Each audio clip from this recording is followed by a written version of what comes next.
দেশে প্রথম skill development প্রোগ্রামের আওতায় ৬,০০০ এসএসসি পরীক্ষার্থীকে প্রশিক্ষণ দেয়া হবে বলে জানিয়েছেন প্রবাসী কল্যাণ ও বৈদেশিক কর্মসংস্থান উপদেষ্টা ডক্টর আসিফ নজরুল।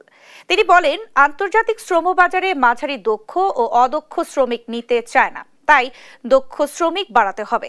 শনিবার বিকেলে টাঙ্গাইলের এসএসসি পরীক্ষার্থীদের দক্ষতা উন্নয়ন কোর্স উদ্বোধনকালে এসব কথা বলেন তিনি। জানান, এসএসসি পরীক্ষার পর শিক্ষার্থীদের কম্পিউটার গ্রাফিক্স সহ বিভিন্ন প্রশিক্ষণ দেওয়া হবে।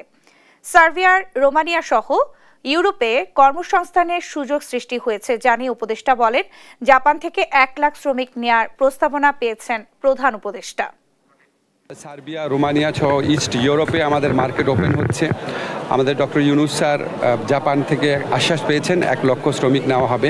আমরা যদি এই কর্মসূচিটা খুব সাফল্যমণ্ডিত করতে পারি, আমাদের ৬,০০০ শুধু স্কিল খুব স্কিল্ড হবে না ওনারা, কিন্তু ইনিশিয়াল বা বেসিক স্কিল তো ডেভেলপ করা যাবে। আন্তর্জাতিক শ্রমবাজারে এখন সেমি স্কিল বা আনস্কিল ওয়ার্কার নিতে চায় না, ক্রমেই আমাদেরকে স্কিল ওয়ার্কার বাড়াতে হবে।